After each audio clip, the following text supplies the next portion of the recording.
Let me put on my slightly larger glasses. How are the passengers doing? I won't deceive you, Mr. Stryker. We're running out of time.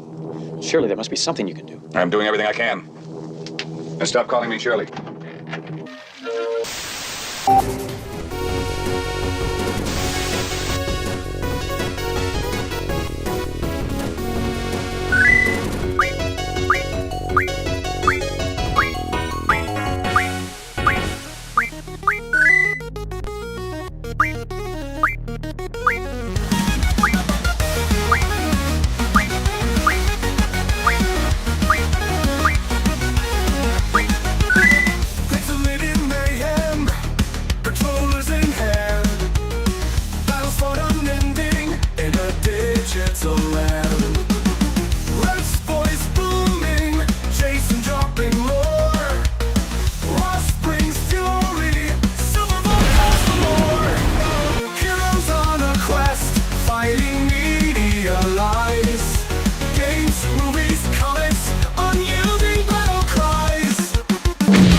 As if you could live another week without this podcast that most people don't listen to. Hey, everybody.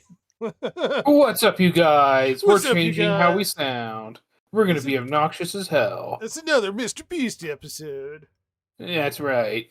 I'm going to have the fakest personality in the world and be over enthusiastic all of the time. That's right. I am nothing like myself now. I'm going to be purely for the show.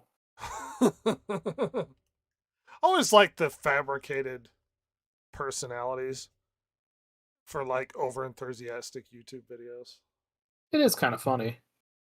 Well, it's like the And- reaction videos too. It's like sometimes you think maybe that's genuine, but in reality, I mean, I'll watch a show that I think is funny and never make a noise. Why? Because I'm by myself and I don't need to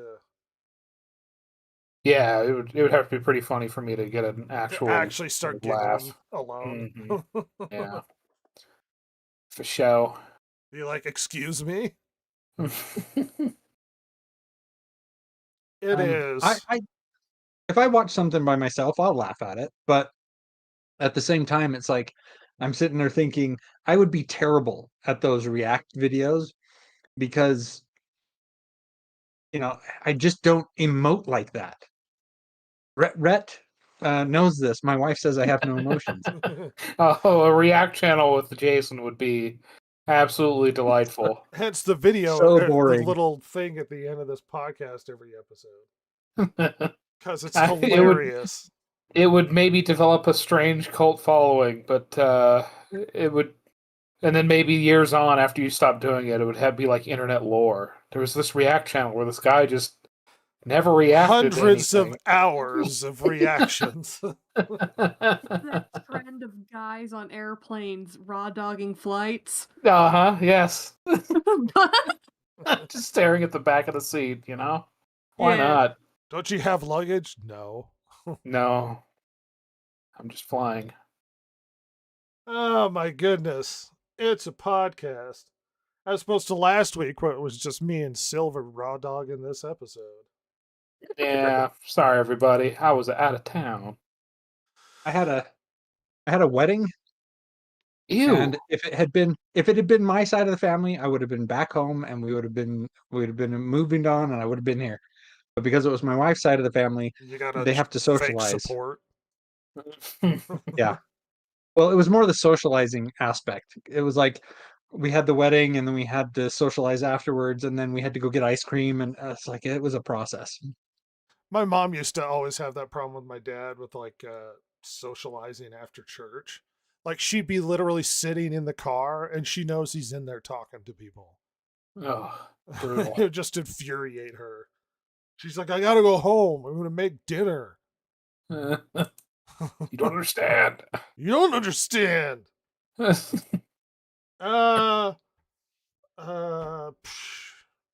watching random anime this week, playing some video games. I've been playing a lot of Sega Saturn games Just some Nice. classic, goofy, old school. Just beautiful. I was having so much fun with that, and just slowly taking my time and enjoying MGS Delta. No, some Delta. Learning the basics of CQC. Yeah, you missed last week at the beginning of the podcast. I had that MGS2 clip where she's talking to Jack, and she's like, "I could, I could excuse the violent outbursts, but when I saw your apartment, you didn't have anything on the walls."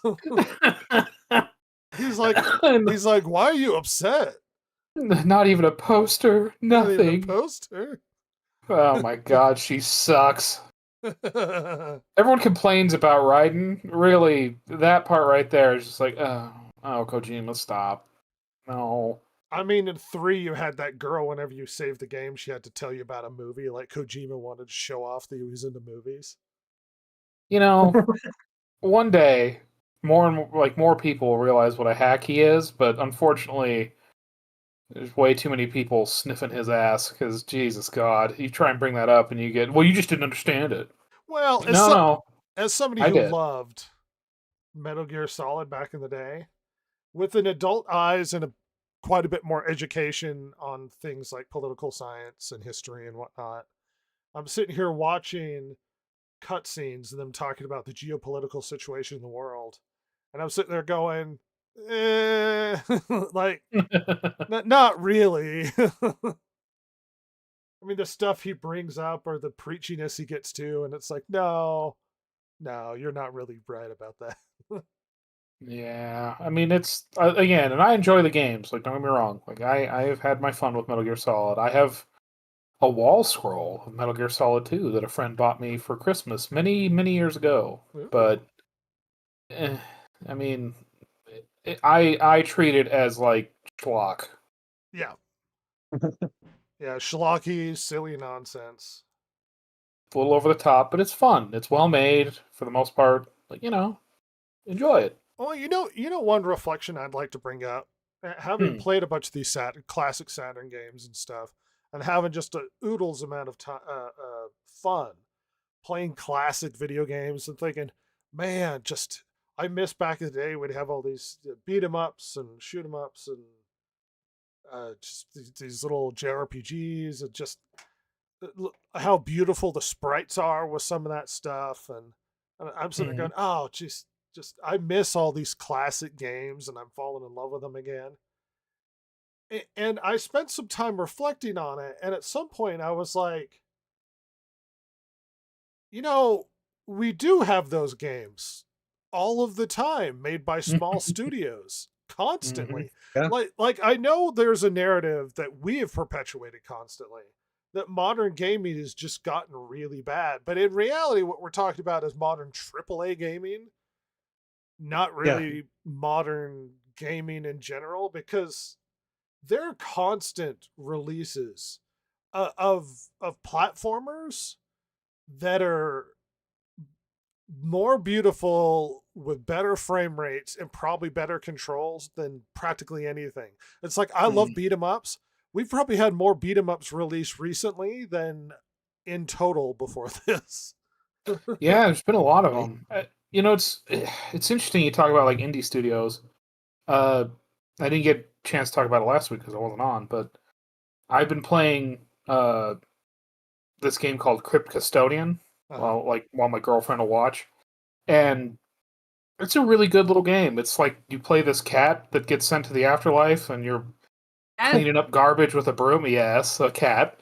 It's okay. She has a disease. It's fine. You're cleaning up garbage and fighting enemies with a broom, and it's really well done. Like it's kind of a Metroidvania, like Symphony really and that nice. kind of game.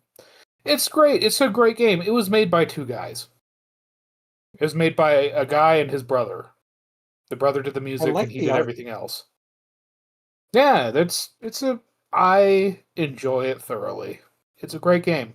Well, I mean, think of recent releases. We just had Hollow Knight out, which is on Game Pass. Mm-hmm. Shinobi 3 just came out, which is awesome. Let's see. We had let's see, as far as beat 'em ups, we had TMNT, which just was a huge release and had widespread appeal, and everybody was playing it. We also had a Karate Kid beat 'em up. We also had a was it There Mighty was Morphin Karate Kid Power? beat 'em up. Yeah, I've got it. Oh, We also had nice. a Mighty Morphin Power Rangers beat 'em up. We had a re-release of Scott Pilgrim. There's a new Scott Pilgrim coming out that's kind of a sequel to the first game. That'd be cool. And there are a I myriad like of that other game beat a 'em lot. ups that I can't come up with off the top of my head. Like everything out of Devolver Digital for the past how many years have been sort of classic video game esque, rethinking the genre and stuff. It was just funny. I was sitting there going like, oh, just it was so much better back in the day. It was like we've got so much more now than we ever had, and they're better looking, and they probably control better and have better frame rates than the classic stuff. And there's Mhm. something to be said for nostalgia and some of the stuff they were able to make back in the day. But it's like if you are disenchanted by modern gaming and the AAA studios, you are you are replete with huge Yeah. amounts of content that fit right into that retro gaming style. Oh yeah. The couple of games that I played relatively recently, I mean, Sea of Stars was I played that last year sometime, I think it was. But I started playing Bolt Gun recently, and those are delightful games. A lot of fun, and very much that retro um, feel to the game. And it's just we have an embarrassment of riches, and we're sitting here pissing and moaning that like Assassin's Creed Shadows is woke and terrible, and it's like, move on. You don't have to buy it. There's a lot of other games that probably deserve your money better. I Yeah. think AAA is dying, but we have never had a better time with all of the stuff that's available right now. Yeah, yeah. AAA is certainly in flux. It's shrinking and changing, but yeah, it's Well, never been better to be an indie developer. No. well, when they've been kind of forced, maybe forced, in some cases forced, in some cases not necessarily so forced, where they've actively included politics in their games, um, and preached to the players and blamed players for their game not being well received and liked. You know, there's and the fact that they're talking about increasing the price, the base price of games to 70, $80 for the game. Um, it's just the perfect time to kind of jump ship to take take your money and go elsewhere. Go to where people are actually catering to you and your desires and predilections, if you will. I've I'm looking for more and more opportunities to play stuff that I already own and get deep Yeah. into the.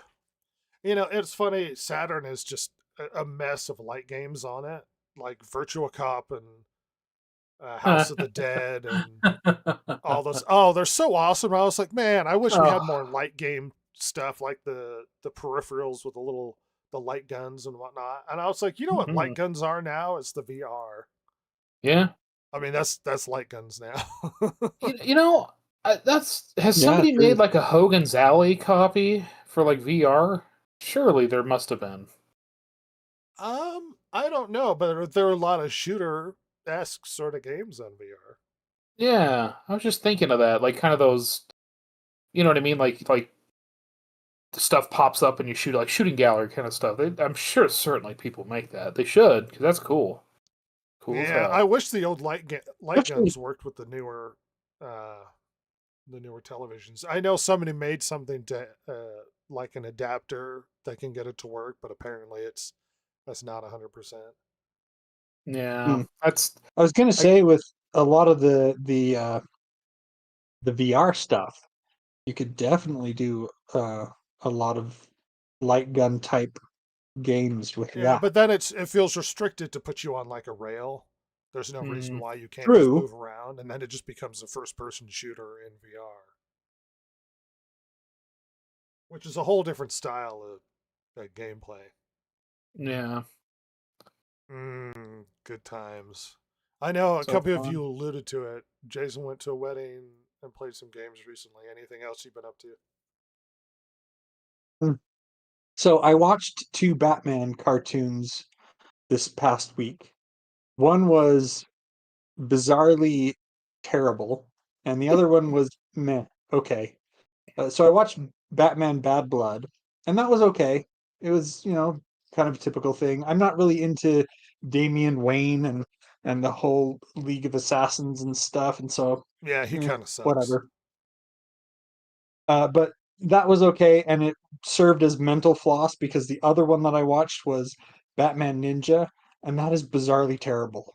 Is that the one where they go into Japan and it's like Yeah. CGI sort of graphics? The Yeah, CGI didn't throw me off, but the the fact that Joker like the becomes a the daimyo final or something. showdown at the end, Gorilla Grodd creates a time machine. Everybody gets sent back in time, including for some reason Alfred, who doesn't go. Like the justification was that the others got sucked back in time because they were at Arkham Asylum when the time machine went haywire, but that doesn't explain why Alfred shows up in feudal Japan. Yeah, it does. He needs a Um, butler. Yeah. yeah. Hello. But the final showdown between Joker and Batman at the end, they have a mech battle. Apparently, they turned each of the villains that get sent back in time turned their castles into Yeah, I know. mechs, and they were duking it out. You're And reminding then me Gorilla of the. Grodd. You're reminding me of the show, which I've seen and it's scrubbed from my mind because it was really stupid. Bring it You're back from the welcome. depths. Joker He reminded me he. of Kefka from Final Fantasy VI. Yeah. Oh. Yeah, But yeah, little so cut there. then they Voltron the castles together into a giant mech, and Batman's like, "Oh crap, what are we gonna do?" And a bunch of monkeys show up dressed in samurai armor and all glom onto each other and create a little monkey, or it's a giant monkey, but it's like not a gorilla, it's a little monkey. And then a bunch of bats show up and they glom What? onto the monkey and make a giant Batman. Jason, what the hell are you talking about? It sounds like he's just rambling Seriously. at the sky. Is there a gas leak in your house? What's going on? I think there is a gas leak in his house. I don't. There might be a gas leak, but this is Batman Ninja. It's I- true, it happened. What the actual? We need a wellness check at Jason's house. I mean, honestly, I don't know what's going on over there, but it can't be healthy. Dear It just Lord. tells me that they're good stewards of the brand. How is No. that not And the cultural appropriation either? Well, the thing is that it's cultural appropriation in the opposite direction because everybody involved with the project, they were all Japanese. Well, yeah, but If you watch they're the writing white if you watch characters the credit at stealing the end, Japanese culture. It's okay if we do it, but also we're going to make your characters really lame. the one thing that got me above kind of above everything else was they show up in Japan and there's a bat clan of ninjas that were waiting for this day. There was a prophecy that a man in a bat mask would show up and save them. All right. Um, All right, Jason. I know we're going to go in detail about how stupid this show is, but it's just really stupid. It is. Hold on. But what I was going to say is the fact that Batman at one point is like, "We got to learn their ways." I'm like, "You already know their ways. You're better You're a than their freaking ways. ninja. That's how you were trained." God. Well, he's better trained. He's the culmination of generations. Uh-huh. He's the ultimate ninja. But you get a lot of that with Japanese culture, especially in anime, where it's like this weird, quiet reverence for stuff that's really plain. Yeah, like soy sauce. Yeah. The amount of anime that I've seen, isekais, where they go to a different world, and then they try and find a way to recreate Japanese cuisine, like soy sauce or something. Like some guy, I'm literally watching an anime, or maybe I was reading it, where it's like they didn't use rice, and he tried to explain to them what it was, and they went and found some, and he prepared it, and they're like, "Oh, I didn't know this could be so amazing." I was like, "It's rice.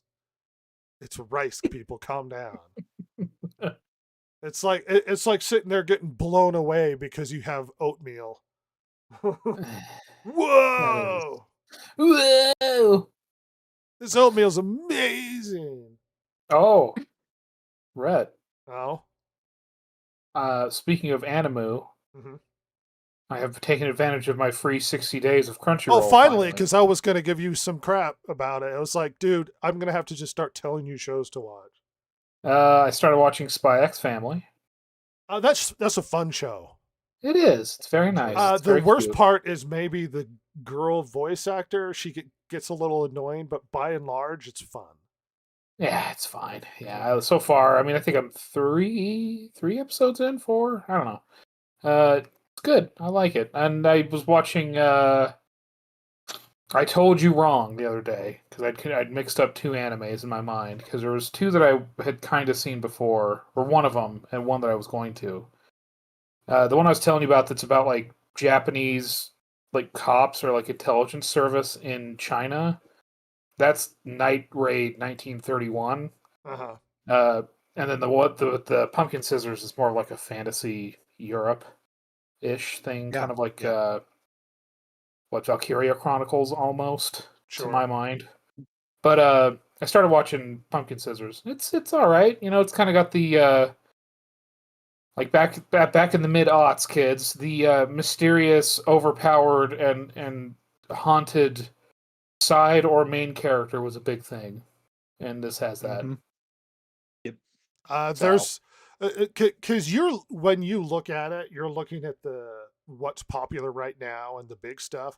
There is a deep like reservoir of anime in there that you just need to go Yeah. sifting through. I mean, it's like Cowboy Bebop's in there, Samurai Champloo is in there. You can find Berserk in there. There's a lot of stuff on Crunchyroll. Like it is, there's a deep well of available content, and I keep saying it's like, well, just tell me what you're looking for, and then I can recommend. Because if you were like, oh, some sort of lighter, fun anime, like I might have been like, oh, Spy Family or whatever. Yeah, well, I remember you telling me about it. It's one of the reasons I picked it. They also have the new version of Legend of Galactic Heroes on there, which is, I mean, I've only watched a bit of the first episode, but it seems fine. I'm always a sucker for 80s animation, though, but you would like that because it's nothing but serious drama. You're gonna have It's to a war remind drama. me the name sometime here later. Mhm. There's other good stuff. Kaiju number 8, their big hype show on there, is actually pretty good. The reason why they hype it so much is it's been one of the most popular manga in the past like how many years, and they finally made an anime. And I you guess know, I it's all could right. disappoint myself with season 2 of One Punch Man. Yeah, it's not as good as one. Oh, Unfortunately. Goodness, it's just there's so many options that it's hard to really pin down. A lot of people have been singing the praise and making a big deal of solo leveling. Solo leveling starts out strong. It just my biggest problem is the problem I have with a lot of the isekais. It gets very video gamey, where he's like, yeah. he opens up his menu in his mind and looks at his skills, and then you're just like, ugh. I hate that. I think that is so corny. But it starts out pretty strong, where it's really dark. It's kind of funny because like the story is like an opposite isekai, where isekais you're sent to a fantasy world. This one is rifts have been opening up on the earth and just monsters have been coming out. And so people started to have these abilities to fight the monsters. And this one guy who has almost no ability whatsoever and he's desperately trying to raise money to feed his family, and his mother has a mysterious sickness and is in the hospital. And he starts out as weeby guy and he goes through some big trial, and eventually he gets more cut and like anime man because he starts like leveling up really quickly because he has this power that nobody else has. Mm. And it's Korean. Ew. I know. There's some random Yuck. China anime on there too. Yeah, I saw a couple of those, and Apothecary Diary, something like that is Chinese. yeah, my girlfriend said I should watch that, and Is she really into? So Have she seen that? she has, yes. Yeah, it's very schmaltzy. It's all right. I mean, Yeah. if you want schmaltzy romance, there are a huge amount of options.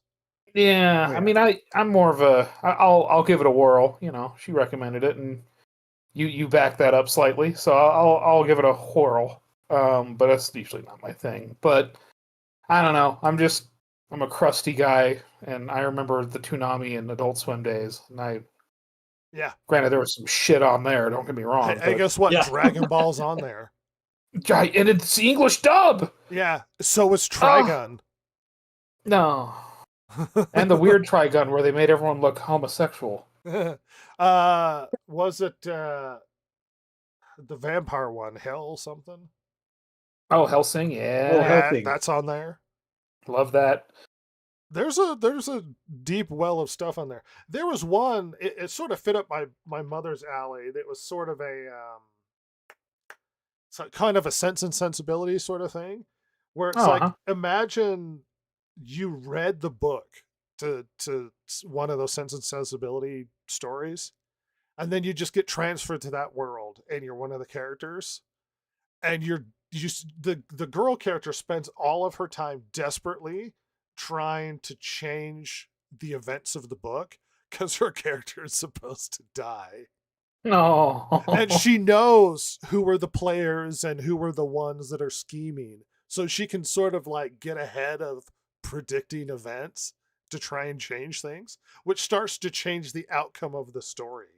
But she's desperately trying to A like couple of good ones like that. get out of the story and not get murdered along the way.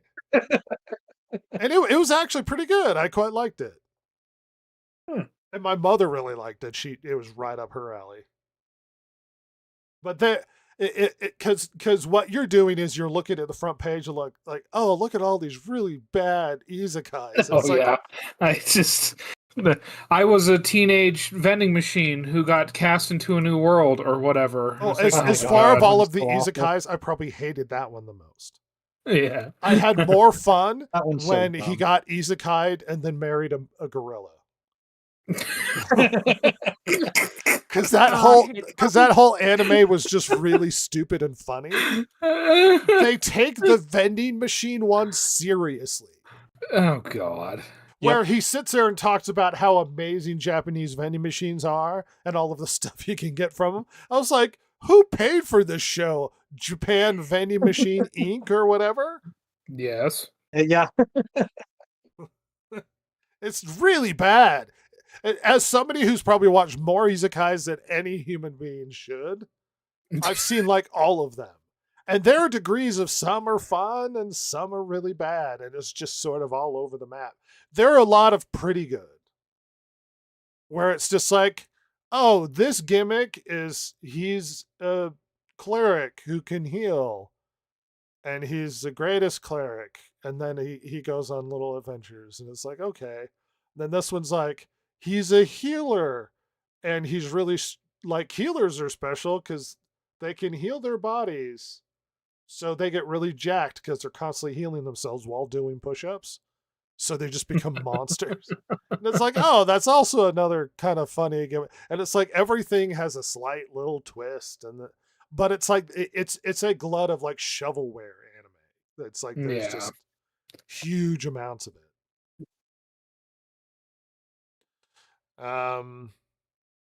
Yeah, but there are a handful of isekais that are actually pretty good.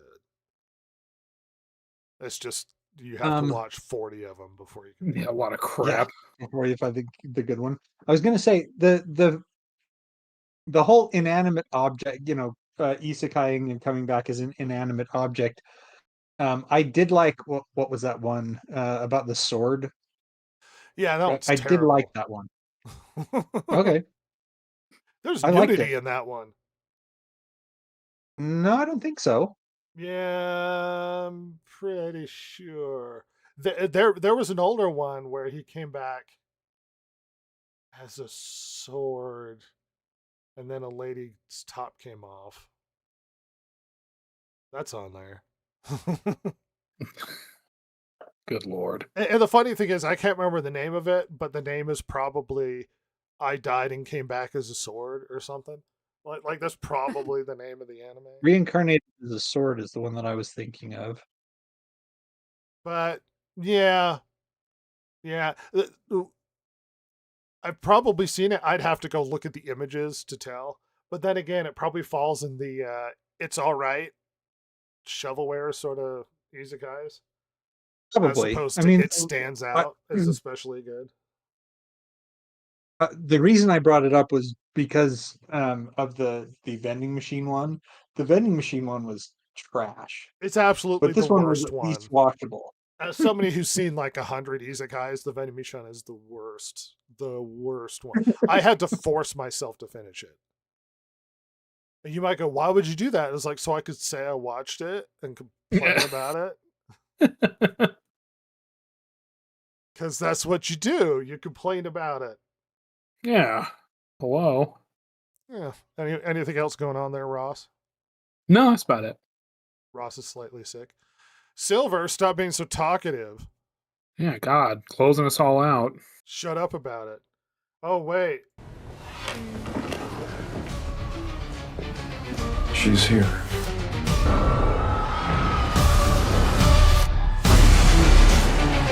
Is she there? I'm playing her intro, Jason. Okay, gotcha.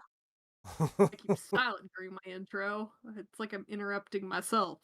The great Which would horror be of rude. the East. A silver. A That's silver. A representation of shiver. how I walked around campus the past 2 weeks. Oh. Increase your mic or be more assertive. Increase your mic. The other one's too unreasonable. We're going ASMR again. Oh, my there we gosh. are. Wait, Today could she's actually going to speak eat loud mashed enough. potatoes and it's going to sound disgusting. Oh my God. We're combining Welcome. ASMR and mukbang, and it's disgusting. Welcome to the DG podcast. This is what it Buzz sounds buzz, like. NPR. This is NPR. You hate us and no one is We listening. hate you. How's the school? I did physics. Did you get I new hate outfit life. did you get school clothes? You get slacks? Oh yeah, a new backpack, new pencil case, some new crayons. Did you get a trapper keeper? I don't know what that is. See, Oh my Jason's belied his age and yeah, no trapper keeper for silver. Is your favorite subject recess? Yes. Actually napping and then Oh. playtime. I actually used Um, to between classes sometimes I would fall asleep in the library. I had my Oh, corner and I put my feet up and then just be out. I wish I could do that. I have 3 classes, one after the other, with like 10 minutes in between them, so it's just running across campus. I'd say, are they next to each other at least? But it sounds like not. Oh no, I did that once. they're not, and all 3 of them are an hour, 15-minute long classes, which I hate. Yeah, I had Ugh. I once had a class that was across campus from the other one. And it's like it was if I walked, I would be late.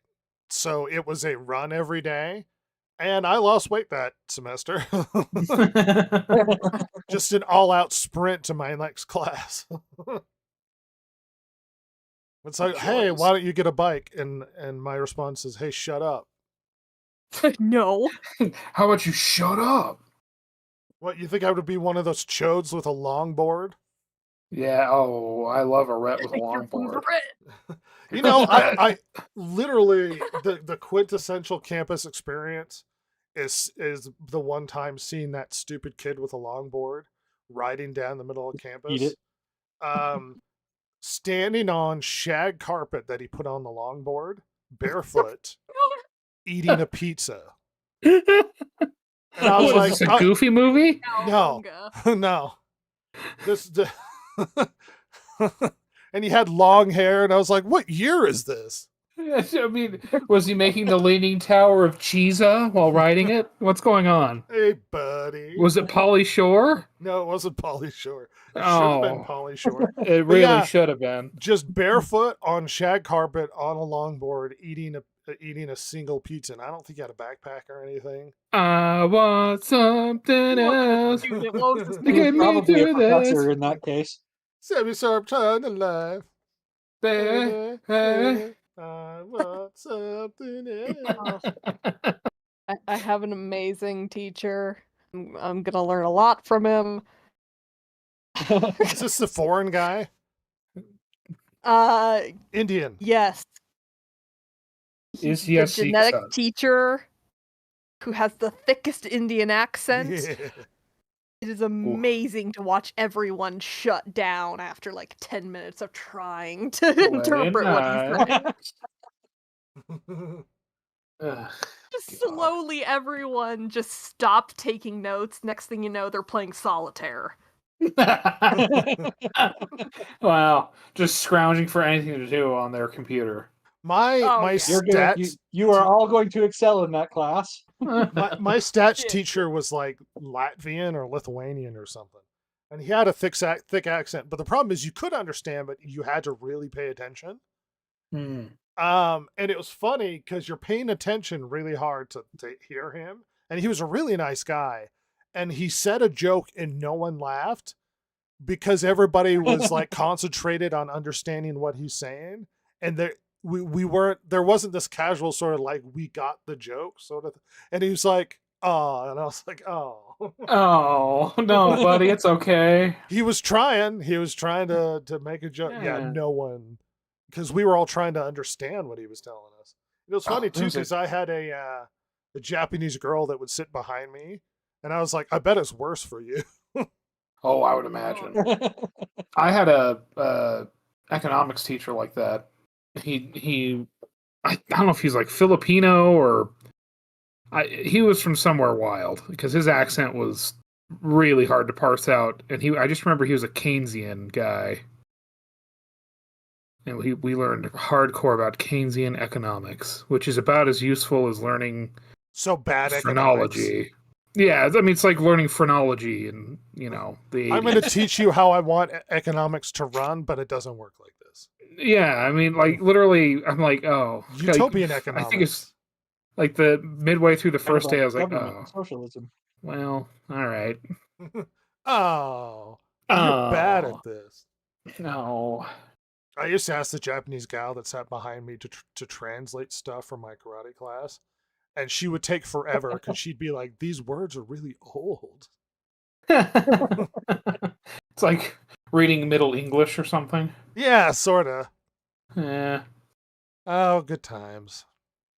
You know, Silver has basically checked out of modern culture and is just doing school in her little bubble. And I know the world has been setting itself on fire. We got massive protests in Britain and Australia. We got some here. Yeah, We love it. good times. And as always, when the world is in chaos, we avoid talking about the news. Let's talk about a tubby Asian guy. Oh, you know what's so funny is he's really not that fat, but his face is horrendously fat. Yeah, unfortunately so. Yeah, it sucks to be him. So I honestly, this isn't really going to be a discussion about him.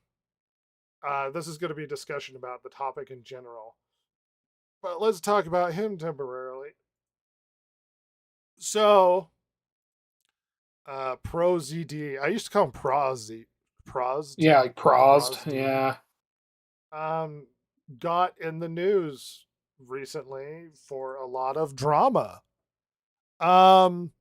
Most people will probably know who he is because of his shorts on YouTube. because he does a lot of little shorts. And to be honest, he's funny. He does funny little shorts. He is also stuck up and a massive hypocrite, but both things can be funny. People like Bill Burr is funny and also got really cringy lately. These are things. Yeah. Now this is commentary from Asmongold or whatever. Ross, why don't you sum up the drama really quickly with this guy? So he is voice actor man, and some years ago, he, along with others, but he was, I think, probably one of the more prominent voices, kind of led this idea, this movement, and pushed this idea of we need to have like accurate casting in the voice acting world because it's like inappropriate or racist. So you can't voice act an Asian person unless you're Asian.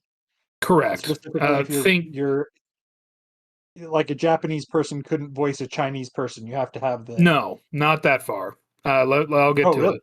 Yeah, no, but think like Apu and Hank Azaria.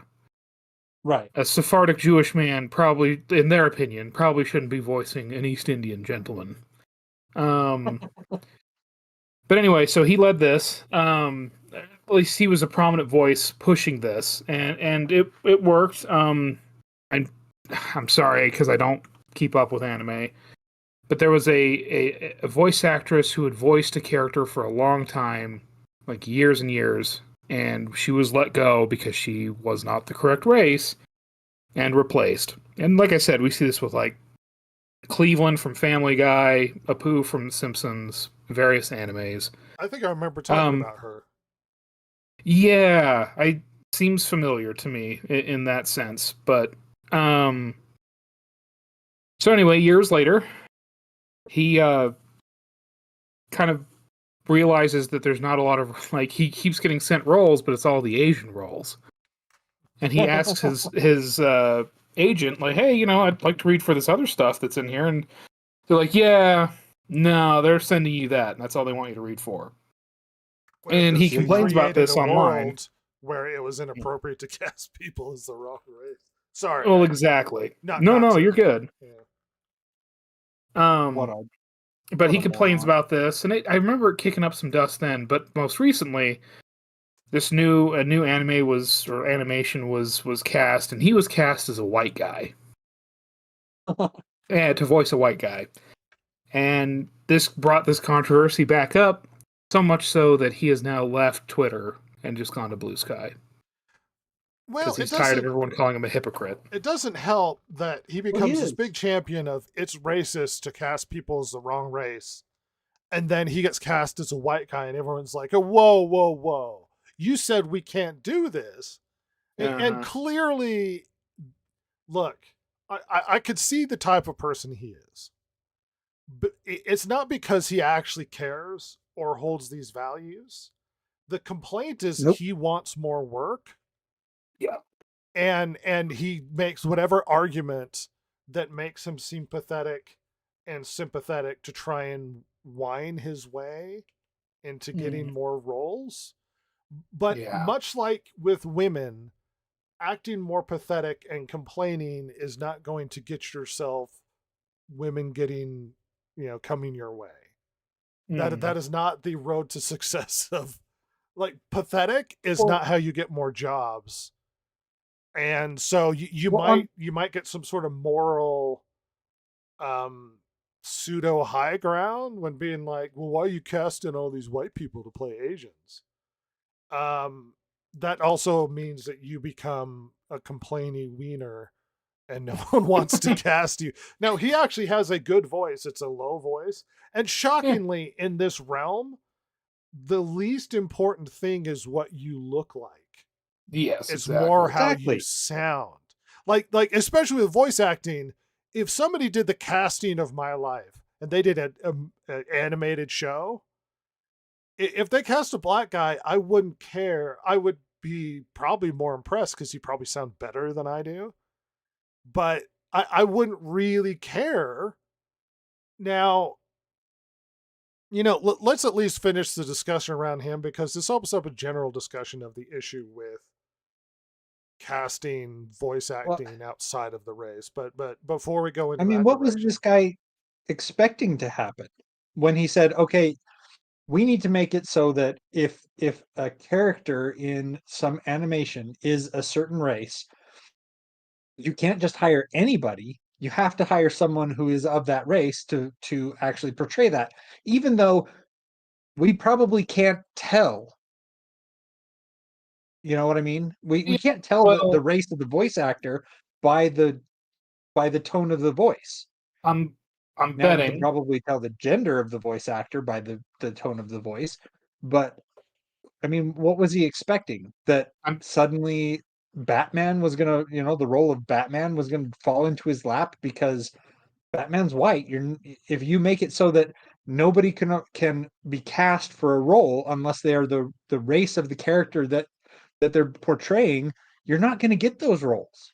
So I don't know what this guy was. I mean, obviously he was thinking, um, I'll lock people out of the roles that are specific to me, but then he's also limiting himself to only those roles. my guess is, and I can only say that I have no idea. I don't know what he was actually thinking, no, Ross, but don't hold yourself down. You can read minds. well, when I want to. Um, I'm betting he was thinking, well, anime is made in Asia, generally Japan, but we'll just say Asia. I am Asian. Most anime is made about Asians, so I'm going to get all these roles. That's my guess. That's my And Probably, guess. yeah. and they should cast me. Yeah. Well, and there he has interviews where he claims that if he were a white man, he would get a lot more roles. And I'm sitting there looking at him going, the fact that you're a fat Asian guy is actually entirely irrelevant when it comes to voice acting. Yeah. Sitting there complaining that I would have more roles if I were a white man, it is the most nonsensical argument when it comes to the world of voice acting. Yeah. We have had Asians in some of the biggest roles in animation in years. Um, Rufio was in Mhm. Avatar, and he's great and has been a voice actor for years and years. Um, I don't. It you have to also remember that all of this complaining came about during the height of the grievance culture period, Yeah. where Right. you're going to When they complain could that get away with it. 4 or 5 years ago, you're complaining about, racial representation and whatnot. And all of these complaints are, we need more representation, i.e., I want more voice acting jobs. Yeah, and voice acting used to be, as far as I understand, a much smaller world. Um, so like they wanted people like that's why I mean throughout the '90s and early thousands, I mean into the 2010s, you'd hear the same voices a lot. They would be slightly Yeah. changed because it's a different character. They were doing a different voice, whatever. But or sometimes they'd be like, oh, who voices that guy? Oh, they voice everyone. And because Yeah. well, we got him in the booth. It's just cheaper to have like a few people do everything than to try and bring in a billion different sort of actors for everything. And whether it was kids cartoons all the way up to anime, and plus anime has exploded in the last 10, 15 years. Oh, yeah. Whereas when anime was starting to get its foothold in the United States, it was, we're dubbing this and we'll get decent voice actors, but we're doing this on the cheap. Like, we're not going to pay everyone and their kid Oh, to come voice Ross, this. Ghost Stories is on Crunchyroll. Yeah. just There's a black guy behind you. Ah! no, your point is well taken. And it's just the sheer hypocrisy of him being like, well, why won't they cast me in white roles? And it's like, you created this world of bitching about the fact that white men are taking Asian jobs, and you're like, I want to take white jobs. And it's like, no, you can't have the argument both ways. And it's not Yeah. even like, I don't even think he's a true grievance culture believer. I think he's just complaining because he wants more work and whatever argument serves him the best, which makes him hypocritical Oh yeah. more than anything else. And he got lambasted on Twitter to the point where he's deleted his Twitter account. in an unshocking turn of events, it's like, yeah, you would, because they're right. Like, I'm not surprised. I'm going to read a little bit of this and then we'll expand the discussion. Political commentator and streamer Asmongold recently pined the controversy around YouTuber Sungwon,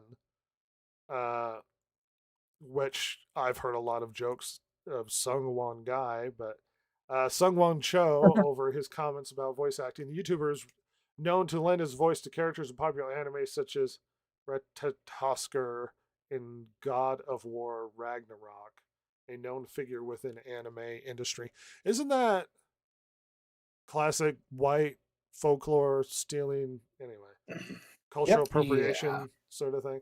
A known figure within the anime industry due to his voice acting work, Pro ZD has previously advocated for characters of a certain race to be played by individuals of the same race. However, his subsequent remarks about wanting to play characters of a different race than his own have led him to facing netizens' ire. Well, yes, because that's clearly hypocritical.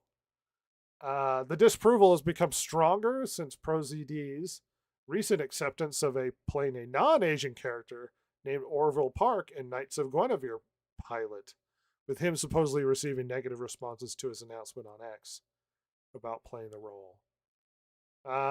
He never believed that shit to begin with. He just used it to bully companies into giving him roles and to disadvantage his competition. Completely deserve all the hate. Yeah, that's precisely what was happening. I mean, and then he goes on this big tirade of, like, he's been very vocal about complaining white people shouldn't be playing Asian characters, and then complaining they won't let me cast for other stuff because I'm being pushed out because of my race. Like, he is, it doesn't help with how vocal he's been for this to turn out so poorly. Regardless, there is a theoretical position.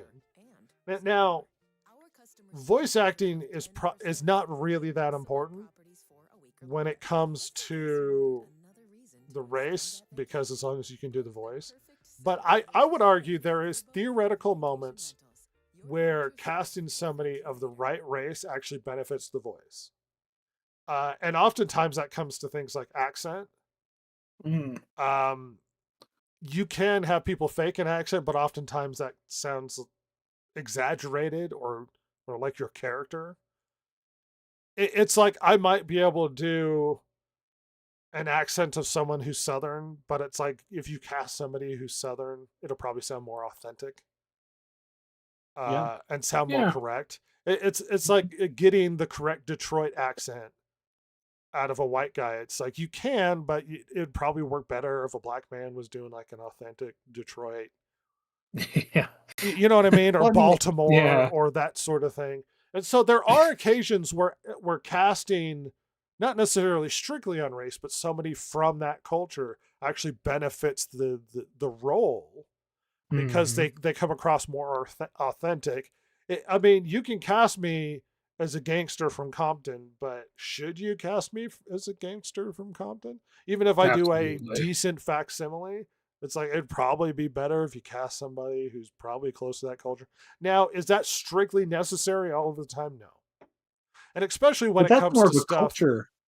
Well, sure, but especially when it comes to stuff like anime and an isekai, it's like you don't really need an authentic Philly accent for this. Right. But I was going to say it's more of a cultural thing than a racial thing at that point, because it's like, yeah, you may not necessarily find a voice actor who is black from Compton that you want, but you might find someone who is from Compton who can do that, because they are from Compton.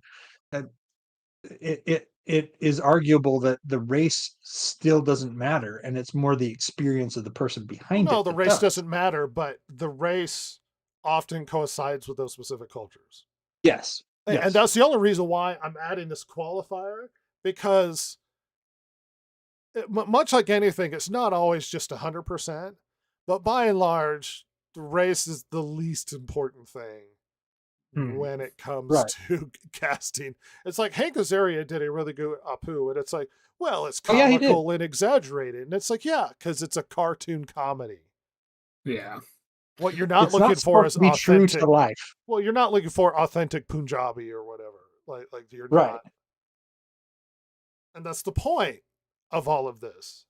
I don't know. Reflections on casting outside the race when it comes to these voice acting roles, because they've done that for years and years, and suddenly, well, it became a big problem, and people became hypersensitive because of the whole culture war nonsense, and a lot of that has calmed down in recent years, where people stopped caring, have been really belligerent against it.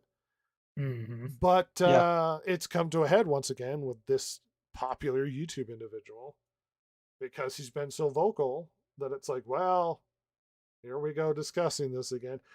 It's funny. People have been talking heavily about the culture war stuff, and it's like, oh, well, you can't say this, and all of that's really double back. It's like retard is now like people are saying it again, Yeah. Yeah. Yeah, they are. and not because it seems like whenever you get fuddy duddies, there was like Christian conservative for a while, and then it became very hard left who's trying to police speech. But by and Hmm. large, when it comes to that sort of thing, you just say no and ignore their demands to obey them long enough, and eventually they have to stop. And he was doing this in the height of the height of culture woke nonsense, and no one cares anymore. And I guess his conclusion is, instead of making a reasonable argument to defend himself, is to run away and go to another Well, platform that will let him piss and moan from a lefty perspective.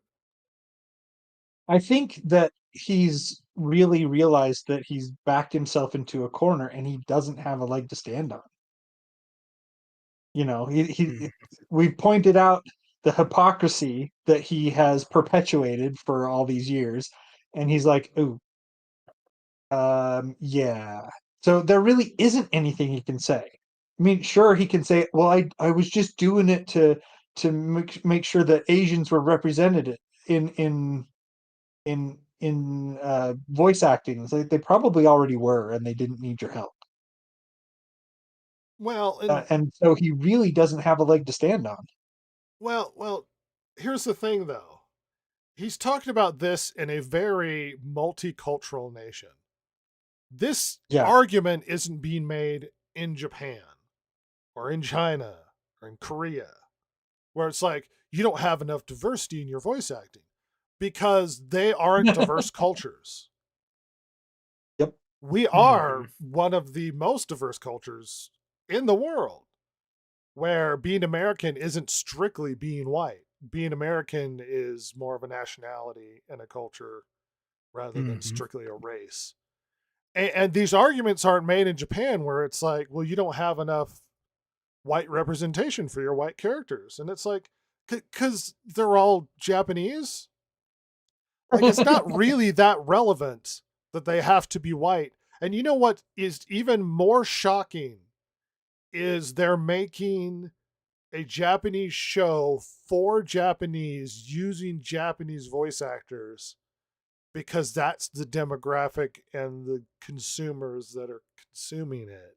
It's not And shocking you know, that those would be the most commonly cast for these sorts of roles, when it's yeah. mostly those sorts of people that are consuming the product. And you know what would happen if somebody was over in Japan and said, "You don't have enough representation in your anime. You need to get different voice actors. You need to have, if you have a Russian character, it needs to be played by a Russian." They'll just ignore you and keep doing what they're doing. Well, because they don't care about our politics No. is the thing. Um, it, no one's surprised when somebody makes a show set in Mexico and they're all cast as Mexican. And it's not even strictly the you need more diversity, it's you need less white people, is mostly the argument. Yeah. Yeah. Because it's like Inevitably. when we make stuff for this country and it's mostly white, it's like, well, the country's mostly white. That's not shocking. Well, Mhm. and it's like you don't make these arguments for places that are more homogenous than this country. You make it to this country because we're hypersensitive to it, and we try and be accommodating and what you do when you're trying to wrangle control of a culture is use stuff that they're sensitive about and weaker about to control them. It's like if we didn't care, you wouldn't use these arguments. But the fact that we're actually sensitive to it and try and care is why you use these manipulative arguments. Because we're actually trying. Use this argument in China. They'd be like, I don't care. Yeah, no, absolutely not. And in fact, our black people in our shows are very, very badly represented. I mean, they minimized Finn on the Star Wars poster. That should tell you how China. Yay, let's That should tell you how China feels about representation in their country. It was an artistic choice. It was feng shui. They had to rearrange the furniture. It was a correct decision. The flow was wrong. The flow was wrong. Yeah. Venus was in ascendance. These arguments don't work anymore, and no one wants to listen to what you have to say. And the biggest problem with this was he made all those arguments, and then he's like, I got to play a white guy now. And it's like, aha. Because everybody likes to point out your hypocrisy and how stupid you are.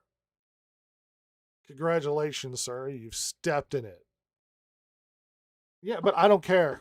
Then, of course, instead of owning up, he runs away. He runs to a platform where he won't get the abuse from the people who are rightly pointing out his hypocrisy. No, because one of the biggest failings of modern culture is the fact that we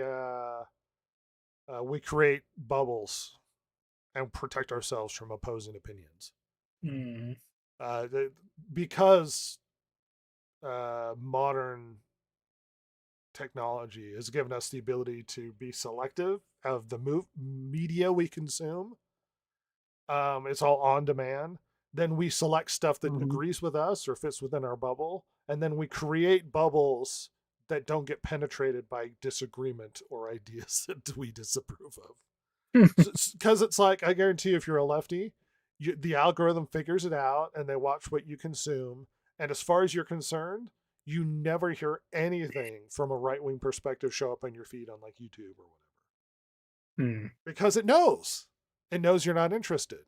And that's a problem because we've now started to separate as cultures. I remember one guy making an argument, it was on Reddit, about how it's like, well, we have a lot more in common as a culture, which is why, we're never going to have like internal conflicts the way they did with the Civil War and stuff. And it's like, if anything, we're more separated. I mean, we literally live in the same country and we don't consume any of the same media. Not movies, not shows, not YouTube, not music. But like I will hear of a song I have never heard of before, and it's one of the most popular songs in the country. It's like it doesn't reach me. I used to just hear all of the new popular stuff just on the radio, just going to school or whatever. I don't even know. Like I'm aware of a couple of Taylor Swift songs, and she's probably got like 100 songs. Yeah. Like, I just don't know what are the big hype songs. Like, I'll hear of a song that was super popular 3 years ago and be like, oh, that's kind of catchy. Like, it just doesn't register me because it doesn't penetrate the little bubble that I exist in on YouTube, where I'm not really consuming modern pop culture music. I'm consuming stuff from way, way long ago. You're like, oh, well, you're just stuck in the 80s and 90s. It's like, no, I'll listen to stuff from like 80 years ago. like before my time. I've been listening to a couple of songs recently from Harry Belafonte, who was way before our time. The first time I'd been exposed to his music was in Beetlejuice, when the original Beetlejuice came out. Well, he's got the two big songs, Counting Bananas and whatnot. I'm talking like I went through a kick of I was trying to find folk songs from the Great Depression. But the thing is that you get so so inundated. You get this deluge of popular culture, and you just kind of tune it out eventually. Well, and like I'm You very know, aware Mr. Beast exists, that he's like the biggest YouTuber or whatever. I've never seen right? one of his videos.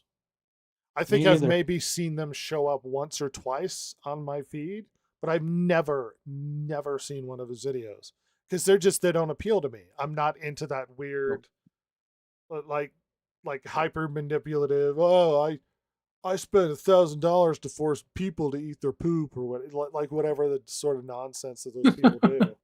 You know how it Uh, is. right. Exactly it. Like I'm aware that Skibbity Toilet exists, but only because of reporting about the absurdity of Skibbity Toilet. Like I've never seen a video, and it's like I don't understand it, and it's outside my realm. And it's funny because you get that sort of cross cultural issues. You've had that forever. It's like, well, my parents don't understand me because they're boomers or whatever. It's like, no, it's worse now. Like I remember playing a song that I liked because I bought a CD at the time, and the guy I was in the Mhm. car with, and he was like, "Well, that song's like a year old." It's like, how was a year ago old? So Well, not only that, old. but it like it's not old, and I don't have to be listening to cutting edge music. I don't have to listen to what was released today.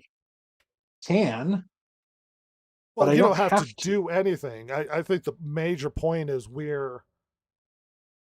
our culture is chopping itself into micro groups.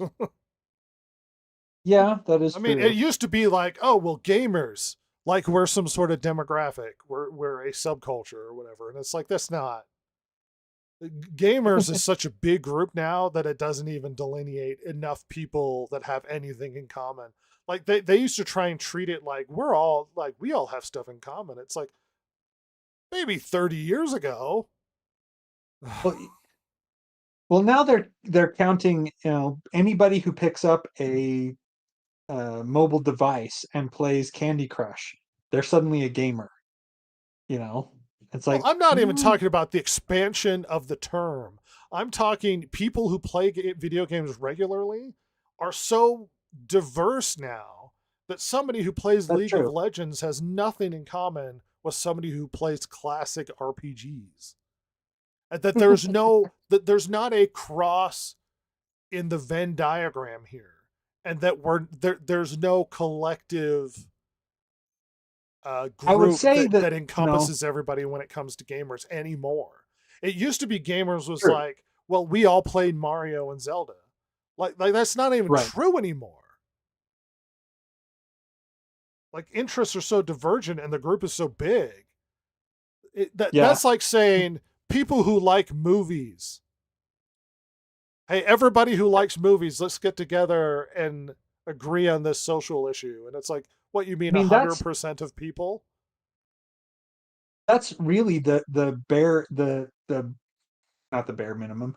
That's really the only thing that gamers have in common is that they like video games.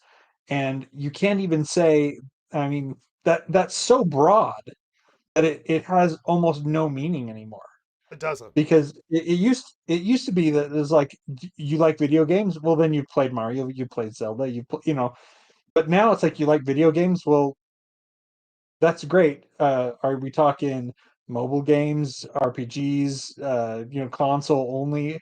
And then you drill down from there, and it's like first person shooter strategy. There's, like you said, it has become a term that has almost no meaning, because now you can apply gamer to such a broad swath of the population of the world, that it has just become synonymous with, like, people.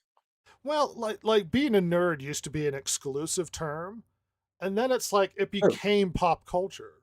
I mean, Big Yeah, Bang yeah. Theory and Comic Con and freaking Marvel movies, and it's like nerd is almost not exclusive anymore.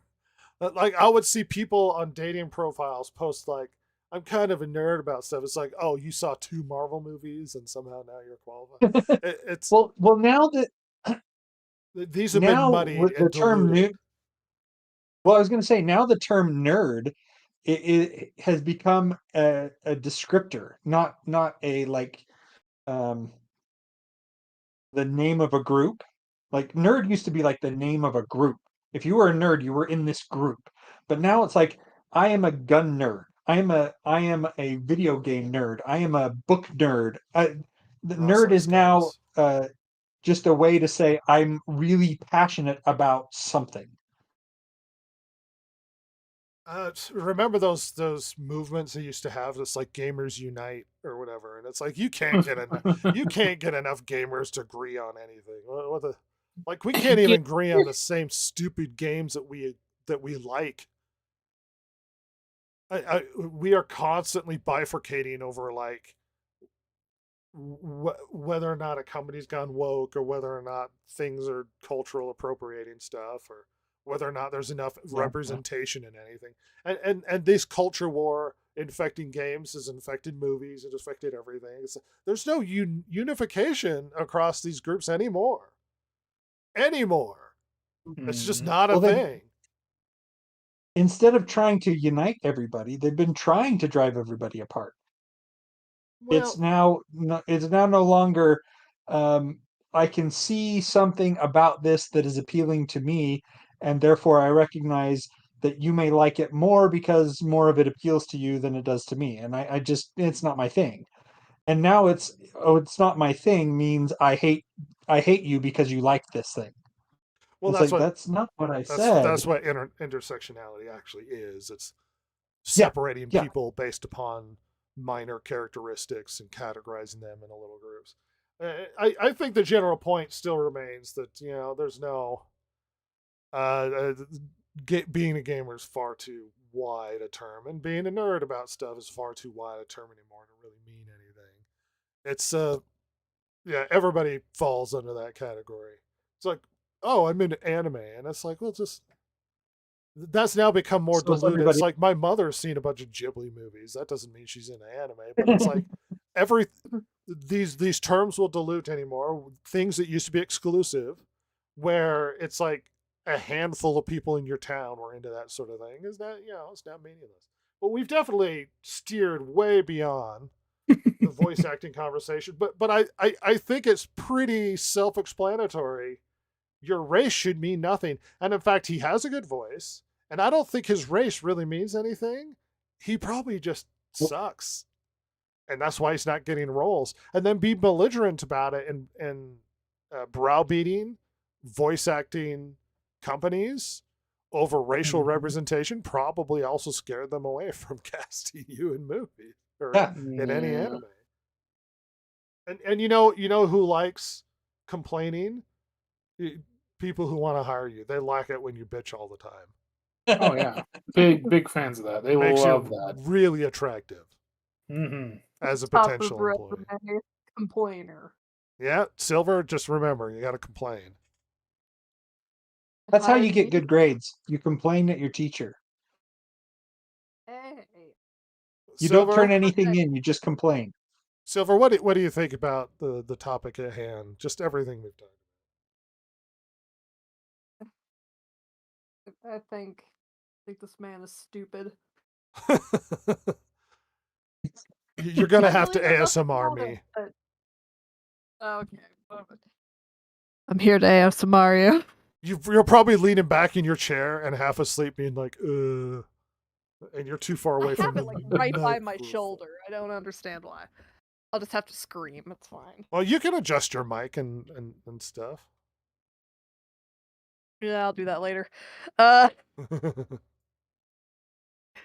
um, yeah, Rosie D. I do agree. He has a great voice. Yeah. Yeah, I really haven't seen him in anything. I think he was in the new K-pop Demon Hunters. Oh, really? That super I popular think he show. was. When I was making the thumbnail, there was a pop-up for K-pop Demon Hunters, and I'm pretty sure he was in it. So he's doing fine. Yeah, but if he were white, Um, he'd be doing better. Oh, good for him. Also, you say he's in God of War Ragnarok. Apparently. I, I, I just want to point out that also the new voice for Kratos is a black man, Yeah, he's nobody from cares. Stargate. What? and They need to get on that right away and hire a Right. Greek guy. Christopher Judge. I know, like, how dare they? Whoever that is does a great job for Kratos. Yeah, he's good. He has that really deep voice. It just fits so well. Yeah, nobody cares. I don't think. Yeah, that's. Shut up, Prosy D. I don't think your race matters. Your You are looks correct. don't He matter. was in K-pop Demon Hunters. Yeah, you played looked the up. abs guy. You sure don't look it, dude. If anything, you're stealing the identification of someone who's hot. Yeah, how dare you? You might be Asian, but do you have abs? No. Nah, I don't think so. No. But Gotta give it to an Asian guy. the hypocrisy is hilarious. Everybody, Yes. time to all hold hands and look into each other's eyes as we start to No, squeeze. no. The Distracted Gamer Podcast. Big steaming pile of news stuff. It's a big turd and we need to work together. What, Ross? I don't see what your problem is. I don't like it. This is the descriptor. Here, we got to make sure we're in the bathroom. Perfect. Great. I feel like Austin Powers, where the guy's in the bathroom and he's like, we can do Who it. does number 2 work for? You tell that turd who's boss. That's right, buddy. Hey, be careful, man. You're going to drop an O-ring. Blow it along. So all of you missed last week where we talked about the Take Us North video game, which is the big discussion. A little bit of carryover. Apparently, the Take Us North creator was also promoting a game where players cross the Texas border to terminate a pregnancy. Oh my gosh. Yes. Oh my Instead gosh, of just a migrant worker trying to cross the border, now somebody who's fleeing Texas to try and feed us Delitos. I know their next game. I know it. Oh. I can anticipate it. Headed to Canada to self-delete. Oh. They won't Don't let give them me, ideas, Silver. They won't let me self-delete people. Headed to Canada. Yeah, there was a huge amount more drama around this TLDR really quick. People have been aware of this game for a bit. It was sort of this very propaganda-y promotional thing. Oh yeah. It didn't blow up until this last week or so, where Gamescom had this big presentation and she presented at it, and then people started looking into it. The negative reaction to it caused Gamescom, even though she didn't speak for very long, caused Gamescom to remove an 8-hour video of all of the other presentations just so that people didn't get to see this controversial one. The game essentially revolves around you are a coyote helping to smuggle people across the border from Mexico to the United States. And Dear God. is not representing So the bad. situation. They make you out to be sort of a positive, heroic character, despite the fact that it mostly is a negative event where they'll dump you in the desert and not help you if you don't pay extra money, or prey on the women, or sell them into diddle slavery, or sell the children, or all of these other horrific things that, or the smuggling of fentanyl, all the horrific things attached to the border crisis. No, these are just people who want to get over and have, and just get to a place. The coyotes are got more money, and then work, and then send it home and not spend it in the country that they're taking the money from anyway. But it's The definitely Coyotes are all presented in a doing it out of the goodness of their hearts. Let me tell right, you. but it's definitely presented in a biased, one-sided way, in a propaganda way. What became the biggest controversy as people looked into it, not only was she formerly or still recently connected to the WEF, the World Economic Forum, but this game is funded by the UN, uh, Oh, as well as Microsoft and other organizations.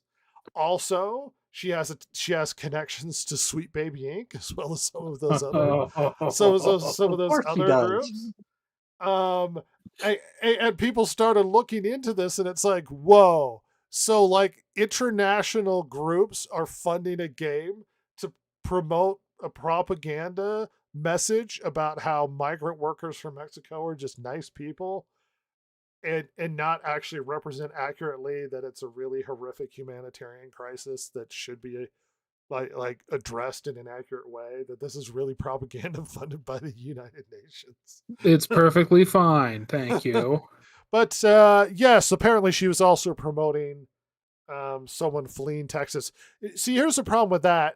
You can just move from Texas if you want to fetus deletus. You don't have to flee across the border. No. It's not like you're getting out of Eastern Berlin to try and get into West Berlin. Well, you mean there's not Texas Border Patrol on the border between Oklahoma and trying Texas? to catch you from having Or Louisiana and Texas? from removing your fetus. I'm pretty sure Texas has like the Stasi, don't they? Aren't they trying to keep them in? I swear I heard that. Yeah, all that's those what I assholes heard. down there in Texas. Anyway, it looks like no one's surprised that all of this is connected in one way or another. Moving on. So there's been a bunch of drama with censorship in the UK. TLDR, really quickly, the person that, what's his stupid name? Graham Linehan, who made Father Ted and Oh yeah, IT Graham. proud, said some things on Twitter, and England has become much more dystopian when it comes to freedom of speech, and got arrested at the airport and was told strictly you're not allowed to tweet, which he subsequently did immediately. I think they didn't want it to become a public snafu, and it became a public snafu. Anyway, J.K. Rowling, hated person number one in England now who did Harry Potter, has come out upset about this because, yeah, freedom of speech, especially when he's a comedian. We're not strictly political, and I don't really want to get into the issues, but freedom of speech is important. I think the most important part of this story is that it's attached to the issues in culture and what you can or cannot do. And England's going through a lot of problems right now. I'll tell you that. Good stuff is happening. Good stuff's happening in old Britain. Hey, remember when I told everybody about all the people that were cast in Street Fighter? Well, suddenly it's now news on IGN. We just found out all the characters in Street Fighter. So let's go over the list we already talked about.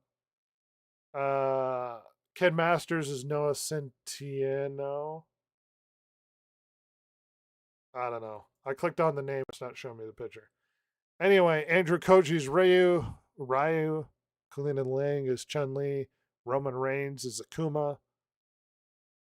David, I can't pronounce your name, M. Bison. Cody Rhodes is Guile. That's not shocking. Andrew Schultz is Dan Hibiki. Eric Andre is Don Savage. 50 Cent's Balrog. Jason Momoa, Blanca. Yeah, these are all the names that we knew about weeks ago. Thanks, IGN. Like we've suddenly learned this information. It's brand new. I just thought it was funny. It's like I found that list, and now IGN's like, we just learned the people in Street Fighter. It's like, did we just learn this? Apparently they just learned it. They're paying real good attention. Was this mine? Who put this up? Oh, it's probably mine. I just thought it was interesting because it is video game related. So apparently Steven Spielberg had wanted to adapt Call of Duty, which is funny because if you think about it, Call of Okay. Duty came from Medal of Honor. It was like a split off from Medal of Honor, and Medal of Honor came about because of Saving Private Ryan. Yeah, all of those Call of Duty and Medal of Honor are a direct result of Saving Private Ryan. Yep, and Activision and Microsoft did not want him to do it because he wanted Final Cut and more like say and everything. And He's so they Steven said Spielberg. He knows Interesting. what to do better than you do, Activision. no. Certainly with Yeah. a war movie. Imagine so doing they that said with like no. Schindler's List, and Activision's like, no, we want Final Cut. We're just worried you're going to make it a little bit too sad. It's like, uh-huh. I mean, what really do you think Activision were thinking that Steven Spielberg would do to Call of Duty? It's probably more that number one, maybe the deal wasn't what they wanted money wise. Maybe he wanted too much. And these people they're well, but our brand, especially Activision, what are they surviving on? Call of Duty. So they are probably scared shitless of somebody else handling the brand and possibly mishandling it. Even though, and you know what? Look, to be fair, it's not 1999 anymore. Saving Private Ryan hasn't just come out the year previous. Spielberg's had a lot of shit come out of his production area lately, right? Like, he's produced and attached his name to a lot of crap. So, his war movies have been pretty 100%. exactly, though. That's the thing. Like, everything that he's done that's bad has been. I was gonna say, with not war a movies. war movie like this, you'd think it would be more of a slam dunk. One would having assume. Spielberg No, on we're it. Activision. We know better. Yeah, that's an interesting story. So we all know that Perfect Dark has been canceled. Well, apparently there was efforts to try and save it at the last minute, but the negotiations fell through because of fights over the rights of the game. I never understood the fights over the rights of something. Who doesn't get any money? Nobody when the thing isn't actually made. So if you want to pick a fight over the ownership and then stop anybody from making any money as opposed to everybody making some money, I mean, I guess you're welcome to do so. Yeah. I've also heard that, like, that game was, like, they made it for the, like, what we saw in the trailer was not, that it was only in the trailer. You know what I mean? Right. Like, it had major issues and was not in any way of a good state. But still, like, okay. Like, I mean that's one thing, but you'd think that they would be able to pull it around, turn the situation around. That's happens think. constantly. I mean, it does seem a little bit like you said, Red. Nobody makes money when you can't make a deal. Universal has removed director Jordan Peele's new movie from October 2026 release slate after it had already been delayed, leaving both fans and critics alike to speculate on the future of the project. Which results in Jordan Peele having 0 movies on his slate right now. Oh. Well, that's interesting. Yeah. Huh. Here's a quote from him. I do feel like my next project is clear to me, and I'm psyched that I have another film that, could be my favorite movie if I make it right. Well, that's no longer the slate and has been canceled from a 2026 release. Hey. It's still getting released, just not yet? Or is it canceled? No, it was completely? delayed and then removed. So we don't even know if the game's canceled. It's just no longer, like, we don't know. It's not there anymore. Gotcha. So much like every announced Marvel project, we'll believe it when we see it. Speaking of, did you know? Let's see, I had this set aside. see. Nope, it's not on here. That they have already started filming on Doomsday, and this Oh. is without having a completely finished script. That's gonna go well, Peter. Marvel Magic. They're Well, gonna pull and it people out, have aren't they? reported that they're constantly plussing the script as they go on. What's his name that played Nightcrawler in the X-Men movies? He had an interesting conversation. I saw him talk about filming for Doomsday because he's in it, because they announced his name, and he filmed all his stuff.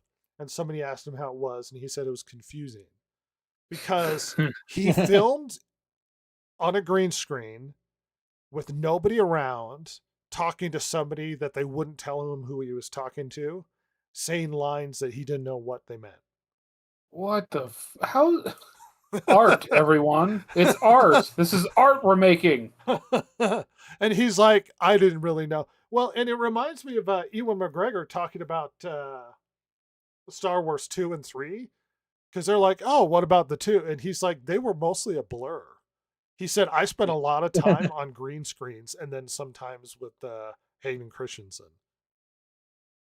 And it's like, that's going to be a depressing way to make movies. Yeah. Well, it's like the image from The Hobbit of Ian McKellen just weeping. Frustrated as hell. Yeah. Just like, ugh.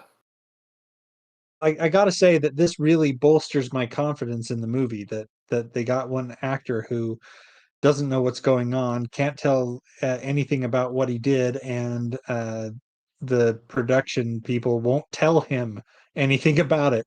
Like, oh, well, and part of it might be that secrecy. really instills confidence. Well, part of it might be secrecy, and part of it might be we need generic dialogue that we can just cram in there because we don't know what's going to happen with this movie. Yeah, like we have this planned out, so just we need him sitting there reacting to stuff, being like, "Oh my gosh," and then just put him in there. Oh God! Yep. It's gonna be a box office triumph, people. We can tell already. We have an interesting reveal. We have now learned that Little Mermaid's budget swelled to $379.8 million. Holy Lord! What? They finally released the number. Yeah. And that does that include or not the marketing on the movie? No way. No, it doesn't include the marketing. And they didn't release it. So the only reason why we get somewhat accurate numbers is not because Disney tells us, is because if they ever film in England, it's required by their tax law that they have to accurately report their budgets, which is why we know anything. But yes, the movie didn't perform well. It was mostly a financial catastrophe at the box office, despite the actress being very positive and not controversial. Her casting was controversial, but she seemed to be a lovely person overall when talking about the movie. Yeah. And the movie just generally sounded bad. But it doesn't help when they're spending close to $400 million. God damn. See, every time a movie comes out and they're like, oh, well, they made money. It's like, wait, just wait and see. Because we never know what the budgets of these films are. Yeah. God, that is absolutely insanity. Hey, Ross, guess what? What? Rob Schneider's confirmed Grown Ups 3, baby. Rob Schneider is.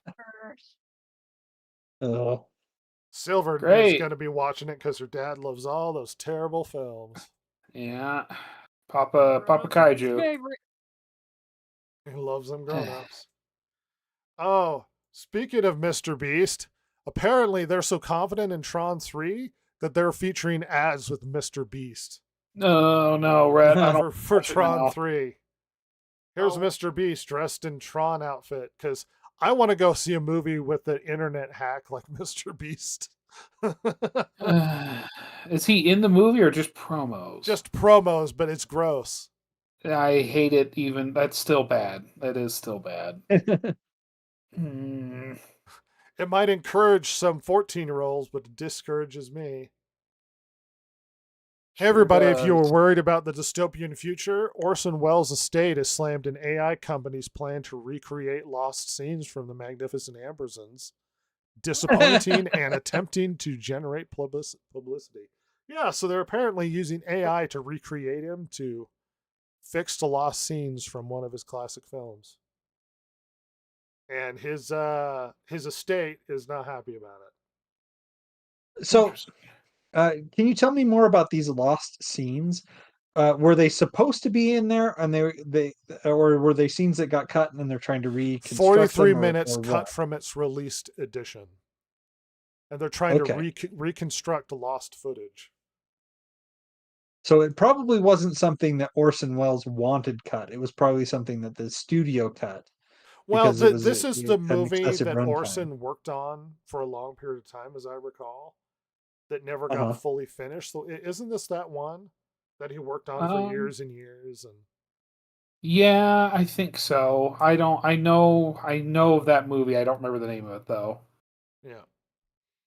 Anyway, it's a horrifying stage when they're just going to redo movies of his with AI.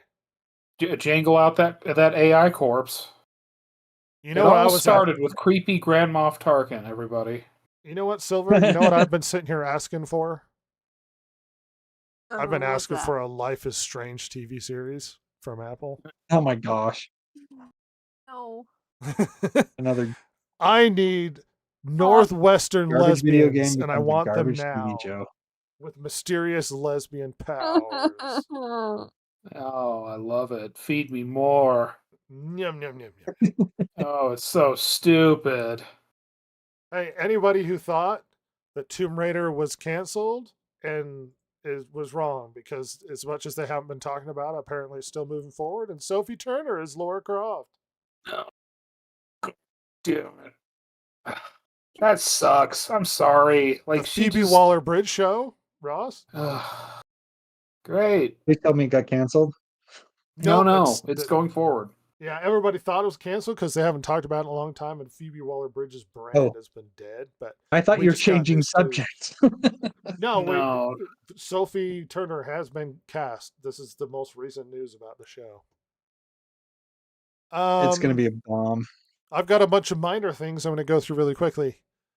Let's see. Apparently, after all of the girl power branding, Disney is now being sued by former lawyer for gender pay discrimination. What? Avengers Doomsday is still in discriminating. Avengers Doomsday is still in production without a finalized script. It's gonna go great.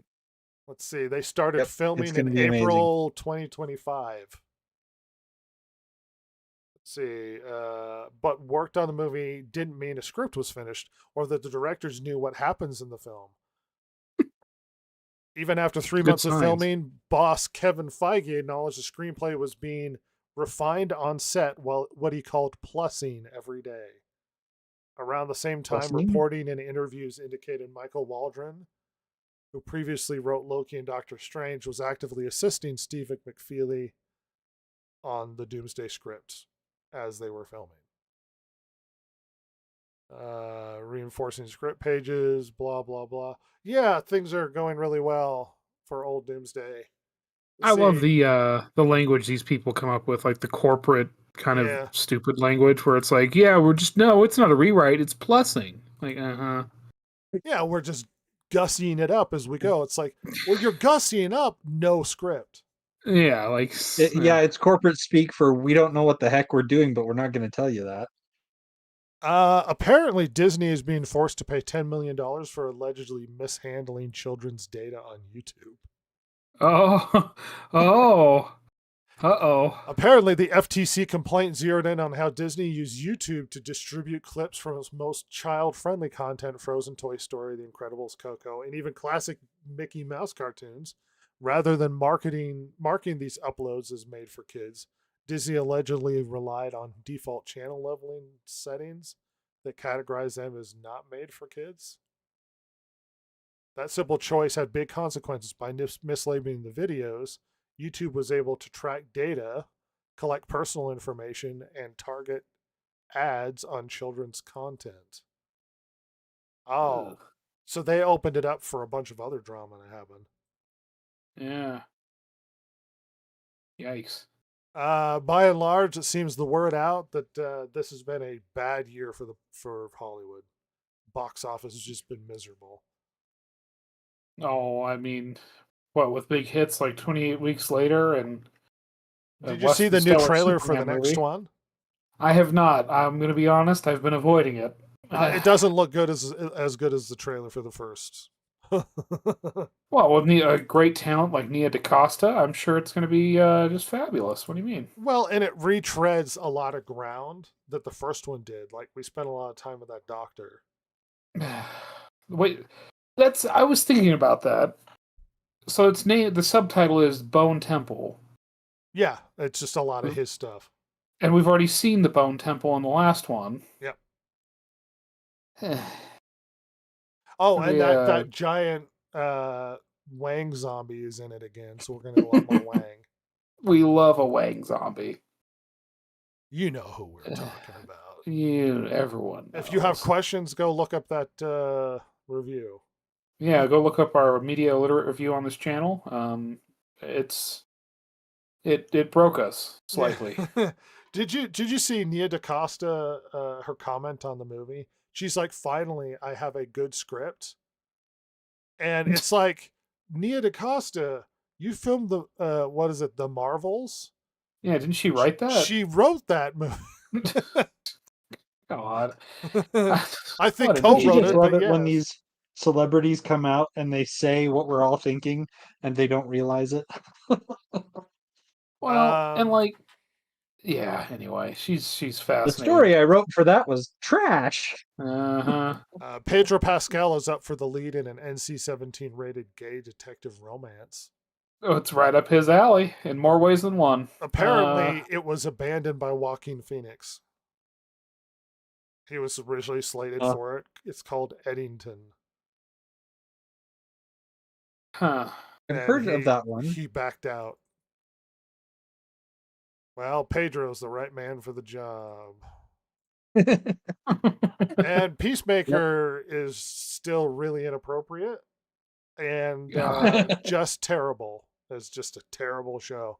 Oh, and also, Ross, I think we've now had our 4th Trump commentary episode for South Park.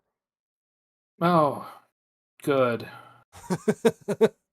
That's great. And you know what's funny is I saw somebody on Twitter or something be like, well, the only reason they keep doing it is because like the MAGA crowd keeps like getting upset. And it's like, but all the people that they're putting in these episodes are putting their South Park characters as their profile pictures on Twitter. And you're going like, I made it. Yeah. Look. And I remember Charlie Kirk doing that, yeah. Yeah, so it's like, I don't know if that's true. He wasn't upset. He left and thought it was funny. He thought it was funny. Yeah, the only one who said anything was, unfortunately, Trump, because he's an idiot. But whatever. Well, Trump's petty. He takes everything personal. He is a petty bitch. But it's just so they've really been making an effort to try and like, no, we went after the woke, but we really got to go after it. It's like, yeah, but that wasn't every episode. It should have been. There's a lot there for you guys to go after. Yeah, my point is the hypocrisy of never talking about Biden, but suddenly Trump is someone you're talking about. Yep. Yeah, it's very dumb. But whatever. What do I know? Now I know we usually have fight night, but Ross is getting a little sick, so I'm gonna call this and let Ross go to bed. Bless you. Especially since we a lot of you guys were missing. Well, we haven't really discussed it anyway. Yeah, we need to take some time. So I appreciate you guys coming along. It's been a more relaxed podcast and a silly conversation. Nothing devastating in the news, but I thought Pro ZD's drama was worth opening up a conversation about voice actors in general. What an idiot. Yeah. And I appreciate Silver being really active on the podcast this week. It's been really nice. I'm being sarcastic and belligerent. Can you tell? You. Oh. I'm talking about you, Silver. If a silver speaks in the woods and no one hears her, did she really talk at all? No. Probably not. Cool. What did we, you know how it's like a pack of wolves and a murder of crows? Didn't I make the joke that a group of silvers would be an anxiety of silvers? My favorite, an anxiety. You call a pack of Godzilla? Is that the plural? Godzilla? Yes. Godzilla. Hey, it's been a great time. Silver, anything to leave us with? I hate science. Science is bad. Science denier. Everybody Science denier Silver. Move to voodoo and zodiac signs. Yes. You'll learn more about yourself. That's how I know what my future wife is going to look like. If you end up on which Facebook, you've gone too far. No, you've gone just far enough. Enjoy. No. Take it all it's in. pronounced Wiccan Facebook. I was thinking pagan, but yeah, that too. I just love the stories of witches on like Reddit talking about their experiences. Like somebody somebody astral projected and ran into Putin, and they're like, "Stay away, he's too powerful." Yeah, or like trying to attack Muhammad.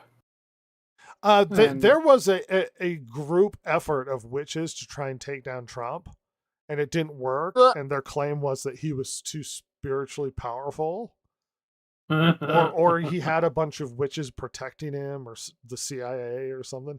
I was like, this is the stupidity I'm 100% into. It's like it's Trump like a JoJo's Bizarre Adventure stand. Yeah. There's this show, JoJo. Great show, everybody. Good show. In the astral plane, he's like the God Emperor of mankind. He's just a beam of light in space. We can He's navigate. protecting the United States and allies through his, like in the Nether Realm or whatever. Yeah. Yeah. We can navigate the Ethereum by seeing Trump in Washington. Oh, I love that. Ross, are you going to recover? I'll try. I'll do my best. Ross is a sickly boy. Go watch some anime and then ask for recommendations. Okay. You're not gonna, but you should. I'm too independent. Oh, and apparently Boogie killed a guy. What? What?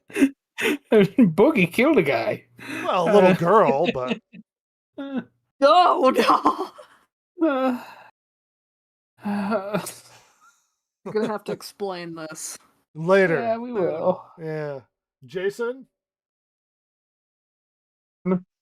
Batman Ninja did happen. No, Jason. I was not you. hallucinating. Jason is hallucinating. There's a gas leak. We're gonna look at it. Famous liar, Call it Jason. right now. He has fever dreams when his fever gets too high. He wakes up and he's like, I saw this anime about Batman. It's like, Jason, you were sick. Back to You had a temperature of 105. Go back to been bed, in a Jason. coma for 10 years. Well, everybody, it's time to get out of here. You know it's that time once again. Woo!